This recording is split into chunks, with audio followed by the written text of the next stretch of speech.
அனைவருக்கும் வணக்கம். இன்னைக்கு நம்ம நீதா நீதான்ற பெண்ணை பற்றின ஒரு உண்மை கதையை இன்னைக்கு பார்ப்போம். இதில் அறிவொளி மையங்களில் ₹1 விலையில் நிறைய புத்தகங்கள், சின்ன சின்ன புத்தகங்களை உண்மை வரலாறுகளையோ இல்லை இந்த மாதிரி பெண் தெய்வ வரலாறுகளையோ பதிப்பித்து வெளியிட்டாங்க. ₹1 விலையில். அது நிறைய விற்பனையாச்சு அப்படின்னு சொல்லிட்டு அந்த அறிவொளி இயக்க அனுபவங்களான இந்த இருளும் ஒளியும் புத்தகத்திலெல்லாம் அதை பற்றி குறிப்பிட்டிருக்காங்க. அந்த மாதிரி ₹1 விலையில் பதிவான ஒரு புத்தகம் தான் நீதா. நீதா யாருன்ற விவரத்தை நம்ம பார்க்குறதுக்கு முன்னாடி வாழ்க்கையில் நம்ம ஒரு குறிப்பிட்ட வயது வரைக்கும் பள்ளிக்கூடம் போகிறோம், நம்ம கற்கிறோம். ஆனால் கற்கக்கூடிய கல்வி எந்த வரைக்கும் நமக்கு எப்போ பயன்படுது, எதுக்காக பயன்படுது அப்படின்னு சொல்லிலாம் நம்ம யோசிக்கும் போது அது இல்லைன்னு தான் தோணுது. அப்போது கல்வி என்ன மாதிரி கல்வி வேணும்? ஒரு சாதாரண மனிதர்கள் வாழ்ந்து அவங்க வெற்றி அடைந்த அந்த வரலாறுகள் தான் நமக்கு தேவைப்படுறதா இருக்குது அப்படின்றது தான் இங்கே மாடசாமி தோழர் பதிவு பண்ணுறார். என்னென்னா, நழுவுவதற்கும் ஒரு விஷயத்துலேருந்து தப்பித்து போகிறதுக்கும் தான் மனுஷன் அவனுடைய உள் மனசு விரும்புது. இந்த சமூகமும் அது மாதிரியான அறிவுரைகளை தான் கொடுக்குது. ஆனால் பிரச்சனைகளை போய் சந்திக்கிறதுக்கோ இல்லை தாக்குதல்களை எதிர்கொள்கிறதுக்கோ இல்லை விழுந்துட்டோம், வாழ்க்கையில் ஏதோ ஒரு இடத்துல நம்ம விழுந்துட்டோம்னா எழுவதற்கான கல்வி இன்னும் நம்மளுடைய வகுப்பறைகளில் அரங்கேற்றப்படவே இல்லை. நம்ம இன்னும் ஆழமாக அதிகமான பக்கங்களாலான ஒரு புத்தகத்தை வச்சுக்கிட்டு அதை போதிக்கிறது மட்டும்தான் ஆசிரியருடைய வேலையாக நம்ம நினைக்கிறோம். ஆனால் அதை தாண்டி வாழ்க்கையில் அவங்க சந்திக்கக்கூடிய பிரச்சனைகளுக்கு அவங்க எப்படிப்பட்ட தீர்வுகளை காணலாம், அதை எப்படி அவங்க ஃபேஸ் பண்ணலாம் அப்படின்ற ஒரு தைரியத்தை கொடுக்கக்கூடிய கல்வி முறை எந்த கல்வி முறையிலையுமே இப்போது இல்லை. இப்போது நம்ம நிறைய மோட்டிவேஷன் ஸ்பீக்ஸ் கேட்குறோம். என்னன்னா, இவர் விவேகானந்தர் இப்படி சொன்னார், டாட்டா இப்படி முன்னேறினார், அம்பானி அப்படி முன்னேறினார், ஒரு டிவிஎஸ் கம்பெனியில் போய் ஒரே ஒரு வண்டி வச்சுக்கிட்டு அவர் அந்த முதலாளி இப்படி வந்தார் அப்படின்லாம் நம்ம படிக்கிறோம், கேட்குறோம். ஆனால் அதை எல்லா மனிதர்களும் அதை ஃபாலோ பண்ண முடியுமா அப்படின்னு சொன்னால் முடியாது. ஏன்னா சாதாரண மனிதர்கள் நடந்து தேய்ந்த அந்த ஒற்றையடி பாதை எது அப்படின்றது தான் நம்ம தேடி கண்டுபிடிக்கணும். யாரோ ஒருத்தர் செல்லக்கூடிய ஒரு வசதியான சாலை அது எல்லோருக்குமான ஒரு பயன்பாடாக இருக்க போகிறது கிடையாது. அந்த ஒற்றையடி நடைபாதை தான் எல்லோருக்குமான ஒரு பாதையாக இருக்கும். அப்போ அதை தான் நம்ம தேடணும். இப்போது அந்த ₹1 புத்தகத்தில் நீதா கதையை நம்ம பார்ப்போம். அறிவொளி காலத்தில் 90-92 காலத்தில் செய்தித்தாளில் தலைப்புச் செய்தியாக நீதா அப்படின்ற ஒரு பெண்ணை பற்றின ஒரு உண்மை வரலாறு வந்திருக்கு. என்ன பண்ணாங்க அவங்க அப்படின்னு சொல்லி பார்த்தா, அவங்க ஒரு பெண்ணு, ஒரு பிற்பட்ட சமூகத்தை சேர்ந்த பெண்ணு. அவங்க குஜராத் மாநிலத்தில் நாரின்ற ஒரு கிராமத்தில் அவங்க வசிச்சுட்டு இருக்காங்க. அவங்க பட்டேல் இனத்தை சேர்ந்தவங்க, பிற்பட்ட ஒரு வகுப்பை சேர்ந்தவங்க.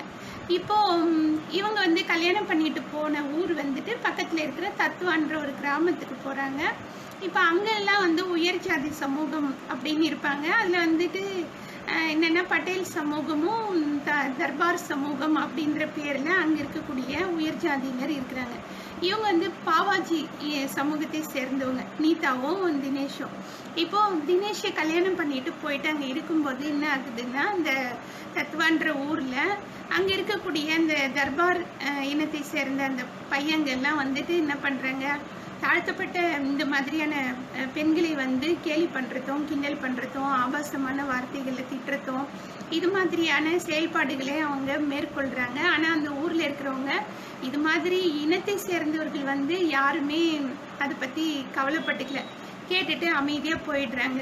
இப்போது பொறுத்து பார்க்குறா நீதா. ஒரு நாள் அதில் அந்த இதுலேருந்து பிரவீன் அப்படின்னு சொல்லி ஒரு பையன் இருக்கான். அவன் நீதாவை அளவுக்கு அதிகமாக கிண்டல் பண்ணவும் அதை பார்த்துட்டு பொறுக்க முடியாமல் நீதா ஒரு நாள் இது என்ன நீ இந்த மாதிரிலாம் பண்ணிட்டு இருக்க, என்கிட்ட இதெல்லாம் வச்சுக்காத, கொன்னுடுவேன் ஜாக்கிரதை அப்படின்னு சொல்லிட்டுலாம் அவள் பேசிட்டு வந்துடுறான்.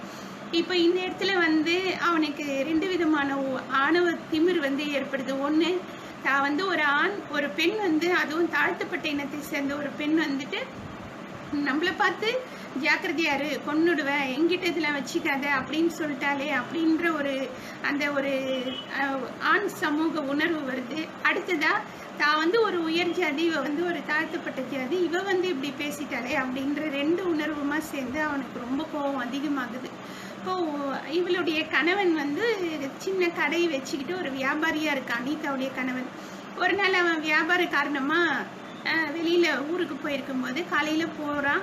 இதை கவனிச்சுட்டு இருந்த அந்த பிரவீனும் அவனுடைய 2 நண்பர்களும் சேர்ந்து அவனுடைய வீட்டுக்குள்ள புகுந்து தடி கொம்புகளையும் கத்தியும் எடுத்துட்டு வந்து அவளை வந்து பயங்கரமா அடிச்சு அவளுடைய கண்ணையும் கையையும் கட்டி போட்டு அவளை கத்தியில வச்சு அவளுடைய இடது கையில கீறி, அதுக்கப்புறம் அவளுடைய ஆடைகளை எல்லாம் வந்து எடுத்துட்டு போய் வெளியில இழுத்துன்னு போயிட்டு ஒரு பொது இடத்துல வச்சு, ஊருக்கு வெளியில பொது இடத்துல வச்சு பாலியல் பலாத்காரம் செஞ்சு இந்த 3 பேரும் வந்து திருப்பியும் அப்படியே இழுத்துன்னு வந்து வீட்டில் போட்டுட்டு போயிடுறாங்க. இவளால் வந்து அவங்களுக்கு ஒரு சின்ன கை குழந்தை இருந்தது. அப்போ அந்த குழந்தை அழுதுகிட்டே இருக்கு. அந்த குழந்தைக்கு அழற குழந்தைய சமாதானப்படுத்துறதுக்கு கூட வந்து இவளால் நகர முடியல. அந்த அளவுக்கு அவ வந்து உடல் வந்து சேதமடைஞ்சு கஷ்டப்படுறா. ஒரு சொட்டு தண்ணீர் கூட அவ அன்னைக்கு பூரா குடிக்காம அப்படியே இருக்கா. இப்போ மாலை நேரத்துல கணவன் வந்து வரான். வந்தவன் வந்துட்டு நீதாவனுடைய நிலையை பார்த்தோடனே என்ன ஆச்சு அப்படின்னு சொல்லி கேட்கும்போது அவ வந்து ரொம்ப விஷம் குடிச்சு நான் இறந்துடுறேன் அப்படின்னு சொல்லி சொல்றான். இப்போ கணவன் வந்து சொல்றான், அவனால வந்துட்டு அந்த நேரம் பயங்கரமா அழறான். ஆனா அழுது முடிச்ச பிறகு அவன் ரொம்ப நல்லவன் அப்படின்றதுனால அவன்கிட்ட ஒரு ஆறுதல் வார்த்தையும் இருக்குது. நீ ஏன் அழணும், நீ என்ன தப்பு செஞ்ச, நீ என்ன எதுக்காக நீ சாவணும், தப்பு செஞ்சவங்க அவங்க வந்து தண்டனை அனுபவிக்கணுமே தவிர நீ வந்து அழக்கூடாது, சாகக்கூடாது, நீ தைரியமா இரு அப்படின்னு சொல்லிட்டு சொல்றான். இதுக்கு மேலே நான் எப்படி உயிரோடு இந்த ஊரில் வந்து இருக்க முடியும் அப்படின்றப்போ தப்பு செய்யாதவங்க எதுக்குமே பயப்பட தேவையில்லை அப்படின்னு சொல்லி தைரியம் சொல்லி, நீ வந்து சாப்பிடு, தண்ணி குடி, நீ நல்லா இருந்தால் தானே நானும் குழந்தையும் நல்லா இருக்க முடியும் அப்படின்னு சொல்லிட்டு அவளுக்கு ஆறுதலை சொல்லி அவளை அரவணைச்சி அவளுக்கு வந்து முழு பாதுகாப்பையும் மனசுக்கும் உடம்புக்கும் வந்து தரான். இப்போ இந்த தர்பார் இனத்தை சேர்ந்த அந்த ஆண்கள் வந்து என்ன பண்ணுறாங்க, இவங்க எப்படியும் வேற என்ன பண்ணுவாங்க அப்படின்றதுக்காக அந்த ஏரியாலேயே சுற்றிட்டு இருக்காங்க. ஒரு 4 நாள் வரைக்கும் இவங்க அமைதியாக இருக்கிறாங்க. இவன் நீதா கிட்ட வந்து சொல்கிறான், நாம் வந்து இதை எதிர்த்து போராடுவோம் அப்படின்னு சொல்லிட்டு. நமக்கு யார் வந்து சப்போர்ட்டாக இருப்பாங்க, இப்போ இவ்வளோ தூரம் என்னை வந்து பொது இடத்துல கொண்டு போய் இவ்வளோ தூரம் பண்ணும்போதும், பாலியல் பலாத்காரம் பண்ணும்போதும் இந்த ஊரில் இருக்கிறவங்க யாருமே எதுவுமே கேட்கவே இல்லையே, அப்புறம் யார் வந்து நம்மளுக்கு சப்போர்ட் பண்ணுவாங்க, நம்ம இதை பற்றி போலீஸ் ஸ்டேஷனில் சொன்னாலும் நமக்காக வந்து யார் சாட்சி சொல்லுவாங்க அப்படின்னு சொல்லிட்டுலாம் நீதா கேட்கும்போது, யாருமே வர வேணாம், நம்ம பிரச்சனையை நம்ம தானே பார்க்கணும், ஊர் வந்து மெதுவாக தான் வரும், அது மெதுவாக வரட்டும், நாம் வந்து செய்ய வேண்டிய வேலைகளை நம்ம செய்வோம் அப்படின்னு சொல்லிட்டு ஒரு 4 நாள் கழித்து பக்கத்தில் இருக்கக்கூடிய ஒரு அம்ராலான்ற ஒரு கிராமம் அவங்களுடைய ஊருக்கு பக்கத்தில் இருக்குது. அங்கே தான் போலீஸ் ஸ்டேஷன் இருக்குது. அங்கே போயிட்டு இவன் கம்ப்ளைண்ட் கொடுக்கறதுக்கு போகிறான் தினேஷ். இப்போ தினேஷ் கம்ப்ளைண்ட் போய் கொடுக்க போனோடனே போலீஸ் ஸ்டேஷனில் கம்ப்ளைண்ட் எடுத்தாங்களா அப்படின்னா இல்லை. ஏன்னா நீ வந்து ஒரு பாவாஜி இனத்தை சேர்ந்த தாழ்த்தப்பட்ட ஒரு குடிமகன், நீ வந்து கம்ப்ளைண்ட் கொடுக்கறது யார் மேலே, ஒரு தர்பார் இனத்தை சேர்ந்தவங்க மேலே நீ கம்ப்ளைண்ட் கொடுக்குறன்னா என்னடா நீ இங்கே வந்து கொடுக்குற போடா அப்படின்னு சொல்லிட்டு போலீஸ் ஸ்டேஷனில் அனுப்பிடுறாங்க. ஆனால் அவன் தொடர்ந்து முயற்சி செய்கிறான். எவ்வளோ நாள் அப்படின்னு சொன்னால் 3 மாதம் வரைக்கும் அவன் முயற்சி செஞ்சு 3வது மாதத்தில் அவன் மேலே வந்துட்டு கம்ப்ளைண்ட் கொடுக்குறான், பிரவீன்றவன் மேலே. ஆனாலும் வந்து அதில் 3 பேர் மேலே கம்ப்ளைண்ட் கொடுத்தாலும் ஒருத்தர் மேலே தான் அவங்க கம்ப்ளைண்ட் எடுக்கிறாங்க. எடுத்து முடித்த பிறகு வாங்க கர்னல் சார், எடுத்துட்ட பிறகு சரி ஒரு பெரிய வெற்றி கிடைச்சிது அப்படின்னு சொல்லி தினேஷ் வந்து நினைக்கிறான். ஆனால் அந்த சின்ன வெற்றிக்கு பின்னாடி ஒரு பெரிய புயல் என்ன நடக்குது அப்படின்னா, எங்கள் மேலேயே நீ கம்ப்ளைண்ட் கொடுத்தியா அப்படின்னு சொல்லி இந்த தர்பார் இனத்தை சேர்ந்த அந்த இன மக்கள் எல்லாம் சேர்ந்து இவனையும் இவனுடைய மனைவியையும் வந்து ஊரை விட்டு திரும்பி அனுப்பி அவங்க வீட்டை வந்து எரிச்சு அவங்க வீட்டுக்குள்ளே இருக்கக்கூடிய பொருட்களை எல்லாம் வந்து சூறையாடிட்டு இப்படி வந்து பயங்கரமான பிரச்சனைகள் வந்து நடக்குது. இவன் வந்துட்டு என்னடா இது இப்படியே வந்து பிரச்சனை மேலே பிரச்சனை வந்துக்கிட்டே இருக்கு அப்படின்னு சொல்லிட்டு இவனை நடுவில் தினேஷை வழிமறிச்சு கத்தியால் அவனுடைய கையை கீறி அப்புறம் இவன் தான் வந்து என்ன அடிச்சிட்டான் அப்படின்னு சொல்லி அவன் போய் போலீஸ் ஸ்டேஷனில் சொல்லிடுறான், அந்த தர்பார் இனத்தை சேர்ந்தவன். இப்போ இவனை கூப்பிட்டு போலீஸ் ஸ்டேஷனில் உடனே இவனை மேலே இருக்கிற குற்றம்னோடனே இவன் போலீஸ் ஸ்டேஷனில் உடனே கம்ப்ளைண்ட் எடுக்கிறாங்க, இவனை வந்து ஜெயிலில் அடைச்சிடுறாங்க. சரி, நாள் ஆக ஆக நம்ம உள்ளுக்குள்ளவே இருந்தோம்னா நமக்கு உயிருக்கே பாதிப்பாகும் அப்படின்னு சொல்லி தினேஷ் ஒரு 5000 ரூபாய் செலவு பண்ணி ஜாமீன் எடுத்துட்டு வெளியில் வரான். அதுக்குள்ளே இவன் நீதா வந்து அவளுடைய உயிருக்கு பாதிப்பாகும்னு சொல்லிட்டு அவளுடைய அப்பா வீட்டுக்கு அவள் போகிறான். இதுக்குள்ளே இவங்க வீட்டை எரிச்சிடுறாங்க, எல்லாத்தையும் வந்து சேதப்படுத்திடுறாங்க அந்த மக்கள். இப்போ இவன் வெளியில் வரும்போது வெளியில் வந்த பிறகு ஒரு பெரியவர் வந்து இவனுக்கு சரியான ஒரு ஆலோசனை கொடுக்குறாரு. என்னென்னா, நீ இந்த சின்ன கிராமத்தில் இருந்துக்கினே நீ என்னதான் போறான்னாலும் சரி, போலீஸ்காரங்க அவங்களுடைய பேச்சு தான் வந்து கேட்பாங்க.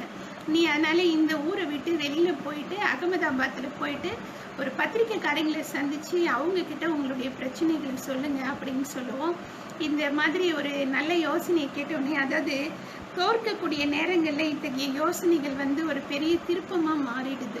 அப்போ இவன் வந்துட்டு மனைவியை கூட்டிக்கிட்டு அகமதாபாத் போயிட்டு அங்கே குஜராத் பிரச்சார் அப்படின்ற பத்திரிகையை நடத்தக்கூடிய ஒரு தேவேந்திர பட்டேல் அப்படின்றவர்கிட்ட போய் நடந்த விஷயங்களை எல்லாத்தையும் வந்து சொன்னோடனே அவர் எல்லா செய்திகளையும் கேட்டுட்டு கொதிச்சு போய் நீதாவுக்கு நடந்த அந்த எல்லா கொடுமைகளையும் வந்து தலைப்புச் செய்தியிலே போட்டு அவர் வந்து எல்லாருக்கும் அம்பலப்படுத்துறாரு.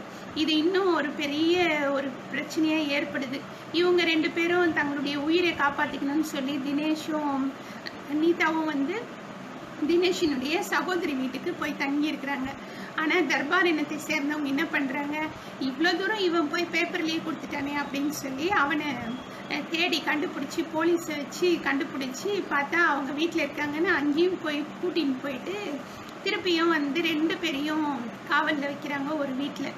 இவங்க 2 பேரும் என்னதான் இருந்தாலும் பத்திரிகையை வந்து ஒரு பலம் கொடுத்துருக்கு இல்லையா, அந்த பலத்தினால அவன் அவ்வளோ அடியையும் வாங்கிக்கிறான். அந்த மரண அடிகளை எல்லாம் பொறுத்துக்கிட்டு அமைதியாக 2 பேரும் காத்துட்டு இருக்கிறாங்க. ராத்திரி நேரத்தில் காவலர்கள் அவங்களுக்கு காவலாக இருந்தவங்க வந்து கொஞ்சம் கண்ணா இருந்த நேரத்தில் தினேஷ் வந்து அந்த காவல்லேருந்து தப்பிச்சு வெளியில் வரான். உடம்புல சட்டை இல்லை, காலில் செருப்பு இல்லை. இருந்தாலும் தினேஷ் வந்து ஒரு 14 கிலோமீட்டர் தூரம் நடந்து வந்து ஒரு டிஎஸ்பியினுடைய வீட்டுக்கு வந்து அந்த நடுராத்திரியில் வந்து அவரை எழுப்பி நடந்த எல்லா தகவல்களையும் சொல்கிறான். அந்த டிஎஸ்பி கொஞ்சம் நல்லவராக இருந்ததுனால உடனே வந்து அந்த அம்ராலா போலீஸ் ஸ்டேஷனில் இருந்தவங்களுக்கு எல்லாம் வந்து உடனே பேசி அந்த நீதாவை வந்து இப்போ நீங்கள் விடுதலை செய்ய போகிறீங்களா இல்லையான்னு சொல்லி அவளையும் விடுதலை செஞ்சு அங்கே இருக்கிற போலீஸ்க்கு எல்லாம் வந்துட்டு வார்னிங் கொடுக்குறாரு. அதே மாதிரி நான் உங்கள் மேலே நடவடிக்கை எடுப்பேன் அப்படின்னு சொல்லி சொல்கிறாரு. இப்போ திரும்பியும் இவங்க என்ன பண்ணுறாங்க, கிளம்பி இதுக்கு அகமதாபாத் வராங்க. இப்போ நடந்த விஷயத்தையும் பேப்பரில் கொடுத்துட்டு இப்போ அவங்க வந்து ஒரு ஹாஸ்டலில் தங்குறாங்க. ஒரு வக்கீல் வந்து இந்த கேஸை எடுத்து, ஒரு பிரபலமான லாயர் வந்து இந்த நீதாவனுடைய கேஸை எடுத்து வாதாடி அவங்க எல்லாருக்கும் அந்த 3 பேர் நீதாவை யாரெல்லாம் வந்து பாலியல் பலாத்காரம் பண்ணாங்களோ அந்த 3 பேருக்கும் தண்டனை வாங்கி கொடுக்குறாங்க. மொத்தம் 18 குற்றவாளிகள் அப்படின்னு சொல்லி நிரூபிக்கப்படுது. அதில் 7 பேர் வந்து போலீஸ்காரங்க, மற்றவங்க எல்லாம் வந்து பொதுமக்களாக இருந்தாலும் அந்த 3 பேரோடு சேர்த்து 7 பேர் வந்து போலீஸ்காரங்களாக இருக்காங்க. இந்த இப்படிப்பட்ட ஒரு நீதி வந்து எப்படி வந்து ஒரு எளிய ஒரு பெண்ணால் எப்படி வந்து பெற முடிஞ்சுது, இது ரொம்ப ஆச்சரியமான ஒரு விஷயம் இல்லையா? அந்த இடத்துல தான் அவங்க வந்து சொல்கிறாங்க என்னென்னா, இப்போ அதுக்கு அடுத்தடுத்து சில சம்பவங்கள் நடக்குது. என்னென்னா, தினேஷும் நீதாவும் வந்து இப்போது கிராமத்தில் திரும்பியும் வந்து தத்வா கிராமத்தில் தங்குறாங்க. மக்கள் வந்து இது வரைக்கும் கூட வந்துட்டு மீதி இருந்த மக்கள் தினேஷ்க்கு ஆதரவாகவும் நடக்கலை, அவங்க எதிராகவும் நடக்கல, அமைதியாக இருக்கிறாங்க.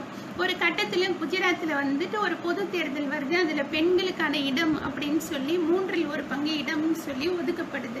அப்படி ஒதுக்கப்படுற அந்த இடத்துல வந்துட்டு நீதா அவளுடைய கிராமத்தில் வந்து அவள் ஒரு பஞ்சாயத்துக்கு தேர்தலில் நிற்கிறான். இப்போ அவளை வந்து இந்த பட்டேல் இனத்தை சேர்ந்தவங்க வந்து மிரட்டுறாங்க, 25,000 ரூபாய் கொடுத்து நீ இப்போ வந்து கேஸை வாபஸ் பண்ண போறியா இல்லையா அப்படின்னு சொல்லிட்டு மிரட்டுறாங்க. அவளை வந்துட்டு ஒழுக்கம் கெட்டவ, இவளுக்கு வந்து நீங்கள் ஓட்டு போடக்கூடாது அப்படின்னு மற்றவர்கள்கிட்ட சொல்கிறாங்க. ஆனாலும் பாருங்க ஆச்சரியமா என்ன நடக்குது அப்படின்னு சொன்னால், தர்பார் இனத்தை சேர்ந்த அந்த பையங்க வந்து செஞ்ச அவ்வளோ ஒரு அடாவடிக்கும் வாயை மூடிட்டு இருந்தவங்க வந்துட்டு பஞ்சாயத்து தேர்தலில் வந்து நீதாவை தலைவியாக தேர்ந்தெடுக்கிறாங்க. அதுவும் வந்து மிகப்பெரிய ஓட்டு வித்தியாசத்தில் அவள் வந்துட்டு அந்த ஊர் தலைவியாக தேர்ந்தெடுக்கப்படுறா.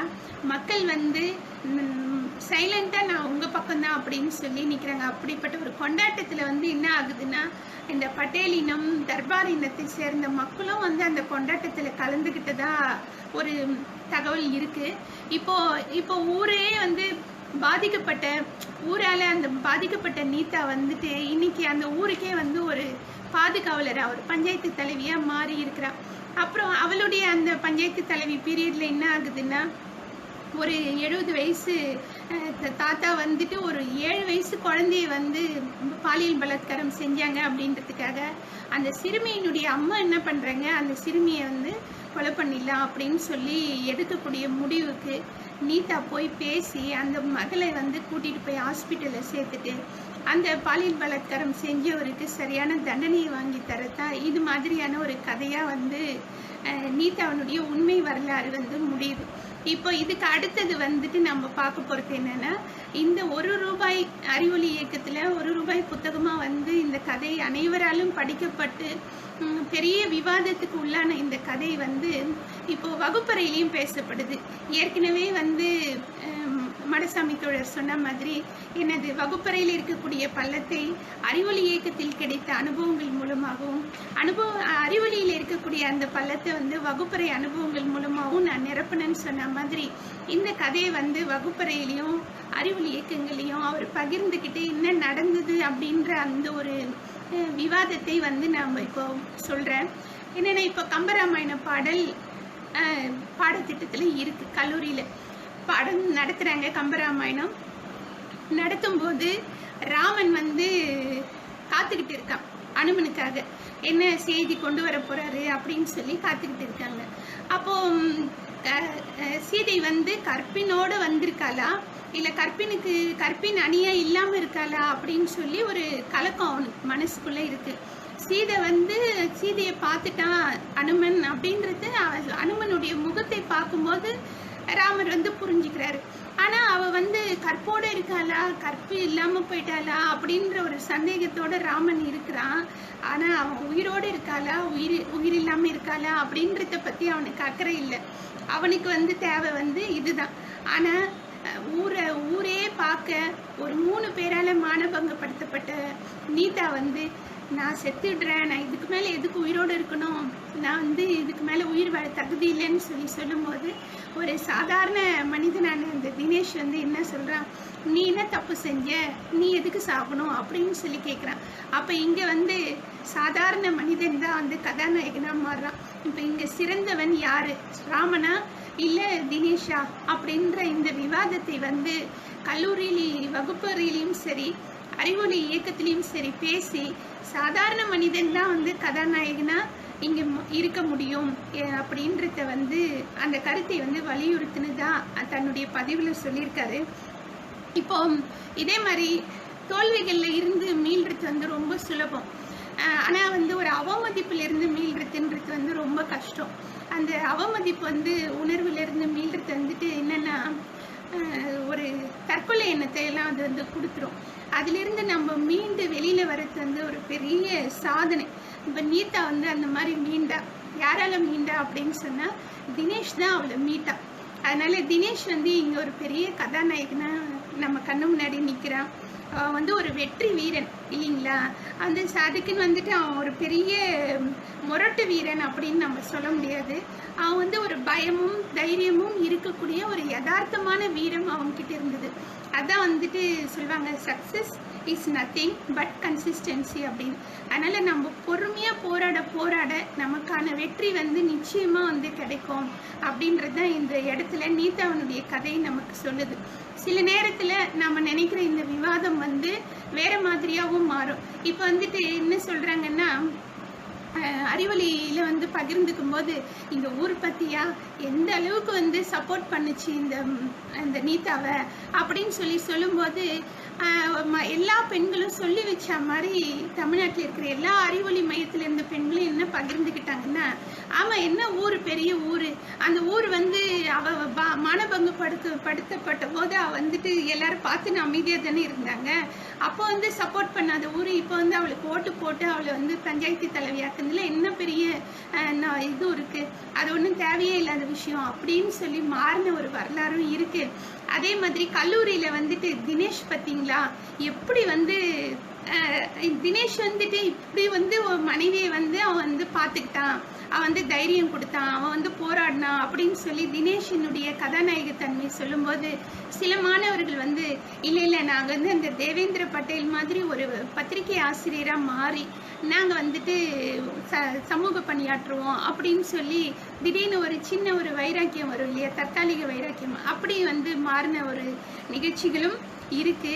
அது மாதிரி இப்போ இந்த புத்தகத்துல வந்து பூமர பெண்ல வந்துட்டு இந்த கம்மங்குழியிலிருந்து கேட்ட கதறல் அந்த முதல் அந்த கதை தான் காரணம் அடுத்தடுத்து பெண் தெய்வ வரலாறுகளை வந்து தேடி எடுக்கிறதுக்கு அப்படின்னு சொன்ன மாதிரி பாதிக்கப்பட்ட பெண்கள் பத்தின ஒரு நிகழ்ச்சிகளை வந்து கேட்கறதுக்கும் அது பத்தின சம்பவங்களை சேகரிக்கிறதுக்கும் நீதாவனுடைய வரலாறு தான் எங்களுக்கு வந்து உதவி செஞ்சது அப்படின்னு சொல்லிட்டு இது வந்து சொல்லியிருக்காங்க. அதுக்கு அடுத்து நிறைய வந்துட்டு என்னன்னா, அதுக்கு அடுத்தடுத்த சம்பவங்கள் வந்து பார்க்கும்போது ஒரு அதே குஜராத்தில் ஒரு சின்ன பெண்ணை வந்துட்டு இந்த மாதிரி பாலியல் பலாத்காரம் பண்ணிட்டாங்க, இல்லைன்னா குழந்தை திருமணம் செய்கிறாங்க அப்படின்னு சொன்ன ஒரு 40 வயசு லேடியை இதே மாதிரி பாலியல் பலாத்காரம் செஞ்சுதா, இந்த மாதிரியான தகவல்கள் எல்லாம் நிறைய அப்போ பத்திரிகையில் வந்துக்கிட்டு இருந்தது. இப்போ இதெல்லாம் நடந்து ரொம்ப வருஷங்கள் ஆகுது. இப்போ வந்து நமக்கு நீதா யாரு அப்படின்னு சொல்லி நம்ம வந்து இப்போ புக்கில் படிக்கும்போது தான் தெரியுது. அது இப்போ இருக்கிற சமுதாயத்துக்கு இப்போ இருக்கிற ஜென்ரேஷனுக்கு வந்துட்டு நீதா பற்றின செய்திகள் வந்து தெரியறதுக்கு ரொம்ப வாய்ப்பு கம்மி. ஏதோ ஒரு இந்த மாதிரி புத்தகங்களை படிக்கும்போது தான் வந்து தெரியும். ஆனால் அப்போ வந்து அவள் பத்திரிகையில் அது ஒரு தலைப்பு செய்தியாக வந்தது. சரி, அப்புறம் ஒருத்தர் வந்து கேட்டாராம், சரி இவர் இந்த நீதா வந்து இந்த மாதிரி வந்து சாதிச்சா, கேஸ் போட்டா, ஜெயிச்சா, எல்லாம் பண்ணா, சரி அப்போ வந்து அப்படி வந்து பண்ணாங்க.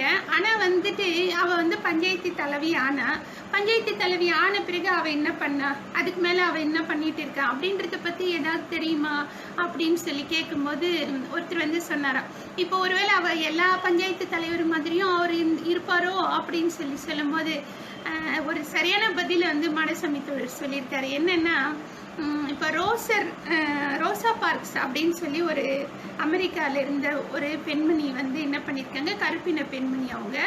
அவங்க வந்துட்டு அந்த காலத்துல வந்து என்ன பண்ணுவாங்கலாம், பேருந்துல போகும்போது கருப்பினத்தவர் உட்காரலாம் பேருந்துல, ஆனா வந்துட்டு யாராவது வெள்ளை இனத்தவர் வந்து பேருந்துல ஏறுறாங்க அப்படின்னு சொன்னா இவங்க எழுந்து நின்னுக்கணும், அவங்க வந்து உட்கார்றதுக்கு இடம் கொடுக்கணும். ஒரு முறை இவங்க வந்து உட்கார்ந்து நின்றுருக்காங்க, வெள்ளைக்காரங்க யாரோ வரும்போது இவங்க எழுந்திருக்கலாம் அப்படின்னு சொல்லிட்டு இவங்க வந்து தண்டிச்சிருக்காங்க. இவங்க வந்து என்ன பண்ணியிருக்காங்கன்னா, முழுக்க இவங்களுடைய இனத்தை சேர்ந்தவங்க எல்லாருக்கும் வந்து சொல்லி அது ஒரு பெரிய போராட்டமாக்கி 1 மாதம் வரைக்கும் அந்த பேருந்துல கருப்பினத்தவர்கள் யாருமே ஏறாம இருந்து அந்த கேஸ் வந்து கோர்ட்டுக்கு போயிட்டு அங்க வந்து இருந்த பிரச்சனையை சொல்லி அதுக்கப்புறமா கருப்பினத்தவரும் வெள்ளை இனத்தவரும் சமமா நடத்தப்படணும் பேருந்துல, இவங்க வந்து அவங்க கிடையாது அப்படின்ற ஒரு நீதி வாங்கினவங்க அவங்க. இப்போ அந்த அம்மாவை பத்தி அப்போ வந்து நிறைய தகவல்கள் வந்திருக்கும் செய்தித்தாள்ல. ஆனா அதுக்குன்னு எப்போதும் அப்படியே வந்துட்டு இருக்கணும்னு இல்லையே. அந்த அம்மா அந்த மாதிரியான ஒரு நீதியை வாங்கின பிறகு ஒரு 20 வருஷம் ஒரு சாதாரண ஏழை தையல்காரியா அதே ஊர்ல வாழ்ந்துட்டு தான் அவங்க வந்து இறந்து போனாங்க. அதனால இந்த மாதிரியான சாதாரண மனிதர்கள் வரலாற்றினுடைய பல் சக்கரத்தை வந்து ஒரே ஒரு பல் வந்து இப்படி நகர்த்திட்டு அவங்க அதுக்கப்புறம் அவங்களுடைய வேலையை பார்க்க போறாங்க. இதுல வந்து வேற என்ன நம்ம வந்து எதிர்பார்க்கறதுக்கு ஒன்றும் இல்லை அப்படின்றது தான் இங்க உண்மை. இப்ப நாம கூட வந்து நம்மளுடைய பணியில வந்து இருக்கக்கூடிய நிலையிலிருந்து ஒரு படி ஏதாவது வந்து உயர்த்தக்கூடிய பணியை நம்ம செய்யணும். அதுக்காக செய்தித்தாள்ல வந்து வந்தாதான் அது வந்து உண்மையான சேவை பாராட்டு அப்படின்றதுலாம் வந்து கிடையாது. ஒவ்வொரு மனிதனும் உணரக்கூடியது. ஆனா இந்த தகவல்கள் மூலமா நம்ம என்ன தெரிஞ்சுக்க வேண்டியது இருக்குன்னு நான் நினைக்கிறேன்னு சொன்னா, இந்த மாதிரியான வரலாறுகள் வந்து மாணவர்களுக்கு சின்ன வயசுலயே கிடைக்கும் போது அவங்களுக்கு வந்து ஒரு மிகப்பெரிய தன்னம்பிக்கை உணர்வு கிடைக்கலாம். ஒரு ஒரு பெரிய போலீஸ்காரங்களையோ இல்லை பெரிய சமூகத்தையோ வந்து நம்ம வந்து எப்படி நம்ம போய் போராடுறது எதிர்த்து அப்படின்னு சொல்லி அப்படியே அடங்கி போயிடாம நம்மளால முடியும். இப்போ தினேஷ் எப்படி வந்து போராடி நீதி வாங்கினானோ அது போல நம்மளாலையும் முடியும் அப்படின்ற ஒரு தன்னம்பிக்கையை பெறத்துக்கும் நியாயம் எதுவோ அதுக்காக நம்ம நிச்சயமா வந்து போராடணுன்ற உணர்வும் வந்துட்டு ஏற்படும். அதுக்காக நம்ம இந்த மாதிரியான ஸ்டோரிஸ் அவங்களுக்கு வந்து சொல்லணும்.